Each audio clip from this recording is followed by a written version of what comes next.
ನಮಸ್ಕಾರ. ಮಿತ್ರರ ಮಿತ್ರ ವಾಹಿನಿಯ ಎಲ್ಲ ವೀಕ್ಷಕ ಮಿತ್ರರಿಗೂ ಸ್ವಾಗತ. ಸ್ವಪ್ನಶಾಸ್ತ್ರದ ಪ್ರಕಾರವಾಗಿ ಈ ರೀತಿ ಕನಸು ಬಿದ್ದರೆ ರಾತ್ರೋರಾತ್ರಿ ನಿಮ್ಮ ಬದುಕೆ ಬದಲಾಗುತ್ತೆ. ಹೌದು, ಸ್ವಪ್ನಶಾಸ್ತ್ರ ಹೇಳುವಂತೆ ನಿಮಗೆ ಬೀಳುವಂಥ ಪ್ರತಿಯೊಂದು ಕನಸಿಗೂ ಕೂಡ ಒಂದೊಂದು ಅರ್ಥ ಇರುತ್ತೆ. ಕೆಲವು ಕನಸುಗಳು ಕೆಟ್ಟದನ್ನು ಸೂಚಿಸಿದರೆ ಇನ್ನು ಕೆಲವು ನಿಮ್ಮ ಜೀವನವನ್ನೇ ಬದಲಾಯಿಸುವಂಥ ಶುಭ ಸಂಕೇತ ಆಗಿರುತ್ತೆ.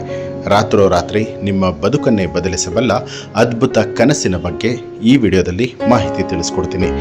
ಸ್ವಪ್ನಶಾಸ್ತ್ರ ಹೇಳುವ ಪ್ರಕಾರವಾಗಿ ನಿಮ್ಮ ಕನಸಿನಲ್ಲಿ ಕಾಣುವಂಥ ಪ್ರತಿಯೊಂದು ದೃಶ್ಯವೂ ಕೂಡ ಭವಿಷ್ಯದ ಸಂಕೇತಗಳನ್ನು ಸೂಚಿಸುತ್ತೆ.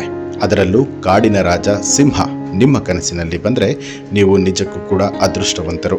ಸಿಂಹವು ಸಾಮಾನ್ಯವಾಗಿ ಶಕ್ತಿ, ಧೈರ್ಯ ಮತ್ತು ಅಪಾಯದ ಸಂಕೇತ. ಹಾಗಾಗಿ ಕನಸಲ್ಲಿ ಸಿಂಹ ಕಂಡರೆ ಅನೇಕರು ಹೆದರುತ್ತಾರೆ.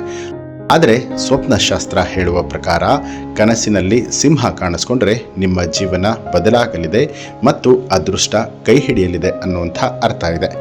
ನಿಮ್ಮ ಕನಸಿನಲ್ಲಿ ಸಿಂಹ ಶಾಂತಿಯುತವಾಗಿ ಕುಳಿತು ನಿಮಗೆ ಯಾವುದೇ ತೊಂದರೆ, ಹಾನಿ ಮಾಡದೆ ಕಾಣಿಸ್ಕೊಂಡ್ರೆ ಅದು ತುಂಬ ಒಳ್ಳೆಯ ಸಂಕೇತ. ಇದು ನಿಮ್ಮಲ್ಲಿ ಅದ್ಭುತ ನಾಯಕತ್ವದ ಗುಣ ಮತ್ತು ಆತ್ಮವಿಶ್ವಾಸ ಇದೆ ಅನ್ನುವಂಥದ್ದನ್ನು ಸೂಚಿಸುತ್ತೆ. ಈ ಕನಸಿನ ಅರ್ಥ ಭವಿಷ್ಯದಲ್ಲಿ ಬರುವಂತಹ ಸನ್ನಿವೇಶಗಳ ಮೇಲೆ ನೀವು ಸಂಪೂರ್ಣ ಹಿಡಿತವನ್ನು ಸಾಧಿಸ್ತೀರಾ. ನೀವು ಕೈ ಹಾಕುವಂಥ ದೊಡ್ಡ ಪ್ರಯತ್ನಗಳಲ್ಲಿ ಯಶಸ್ಸುಗೊಳಿಸ್ತೀರಾ. ಅಲ್ಲದೆ ಸಮಾಜದಲ್ಲಿ ಉನ್ನತ ಸ್ಥಾನವನ್ನು ಪಡಿತೀರಾ ಅಂತಲೂ ಕೂಡ ಇರಬಹುದು. ಒಂದು ವೇಳೆ ನಿಮ್ಮ ಕನಸಿನಲ್ಲಿ ಸಿಂಹ ಆಕ್ರಮಣಕಾರಿಯಾಗಿ ಭಯಂಕರವಾಗಿ ಗರ್ಜನೆ ಮಾಡುತ್ತಾ ದಾಳಿ ಮಾಡೋದಕ್ಕೆ ಬಂದರೆ ಅದು ನೀವು ಒಂದು ಎಚ್ಚರಿಕೆಯಾಗಿ ನೋಡಬೇಕಾಗತ್ತೆ. ನಿಜ ಜೀವನದಲ್ಲಿ ಯಾವುದೋ ಒಂದು ದೊಡ್ಡ ಭಯ ಅಥವಾ ಸವಾಲಿನ ಪರಿಸ್ಥಿತಿ ನಿಮಗೆ ಎದುರಾಗುತ್ತೆ ಅನ್ನುವಂಥ ಅರ್ಥ ಇರುತ್ತೆ. ನಿಮ್ಮ ಶತ್ರು ಅಥವಾ ಸವಾಲು ನಿಮ್ಮ ಮೇಲೆ ಎರಗಲಿದೆ ಅನ್ನುವಂಥದ್ರ ಸೂಚನೆ ಇದು. ಹಾಗಾಗಿ ನಿಮ್ಮ ವಿರೋಧಿಗಳ ಬಗ್ಗೆ ನೀವು ಬಹಳನೇ ಜಾಗರೂಕರಾಗಿರಬೇಕು. ನಿಮ್ಮ ಕನಸಿನಲ್ಲಿ ಸಿಂಹದ ಮರಿ ಕಾಣಿಸ್ಕೊಂಡ್ರೆ ಅದು ನಿಮ್ಮ ಜೀವನದಲ್ಲಿ ಒಂದು ಹೊಸ ಅಧ್ಯಾಯವನ್ನು ಶುರು ಮಾಡುತ್ತೆ ಅನ್ನುವಂಥದ್ರ ಸಂಕೇತ. ಇದು ಹೊಸ ಅವಕಾಶಗಳನ್ನು ಜೊತೆಗೆ ಬೆಳವಣಿಗೆಗಳನ್ನು ಸೂಚಿಸುತ್ತೆ.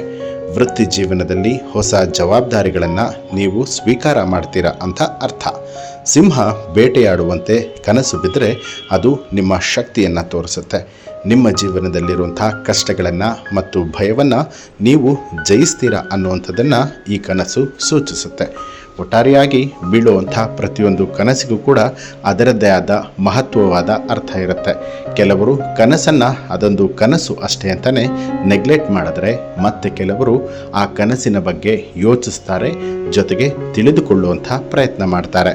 ಇವತ್ತಿನ ಈ ಒಂದು ವಿಡಿಯೋದಲ್ಲಿ ಸ್ವಪ್ನಶಾಸ್ತ್ರ ಏನು ಹೇಳುತ್ತೆ, ಸ್ವಪ್ನದಲ್ಲಿ ಸಿಂಹ ಯಾವ ರೀತಿಯಾಗಿ ಕಾಣಿಸ್ಕೊಂಡ್ರೆ ಯಾವೆಲ್ಲ ಅರ್ಥಗಳು ಅನ್ನುವಂಥದ್ರ ಬಗ್ಗೆ ತಿಳಿಸಲಾಗಿದೆ. ಮುಂದಿನ ವಿಡಿಯೋದಲ್ಲಿ ಮತ್ತಷ್ಟು ಮಾಹಿತಿಗಳನ್ನು ತಿಳಿದುಕೊಳ್ಳೋಣ. ಈ ಒಂದು ಮಾಹಿತಿಗೆ ಸಂಬಂಧಪಟ್ಟ ಹಾಗೆ ನಿಮ್ಮ ಅನಿಸಿಕೆಯನ್ನು ಕಮೆಂಟ್ ಮಾಡಿ ತಿಳಿಸಿ. ಹಾಗೆ ನೀವಿನ್ನೂ ಕೂಡ ನಮ್ಮ ಚಾನಲನ್ನು ಸಬ್ಸ್ಕ್ರೈಬ್ ಮಾಡಿಲ್ಲ ಅನ್ನುವಂಥದ್ದಾದರೆ ಈಗಲೇ ಮಿತ್ರರ ಮಿತ್ರ ಚಾನಲನ್ನು ಸಬ್ಸ್ಕ್ರೈಬ್ ಮಾಡಿ ಬೆಲ್ ಐಕಾನ್ ಒತ್ತಿ. ಹೆಚ್ಚಿನ ವಿಡಿಯೋಗಳಿಗಾಗಿ ಮಿತ್ರರ ಮಿತ್ರ ಚಾನಲ್ ಅನ್ನು ಸಬ್ಸ್ಕ್ರೈಬ್ ಮಾಡಿ ಬೆಲ್ ಐಕಾನ್ ಒತ್ತಿ.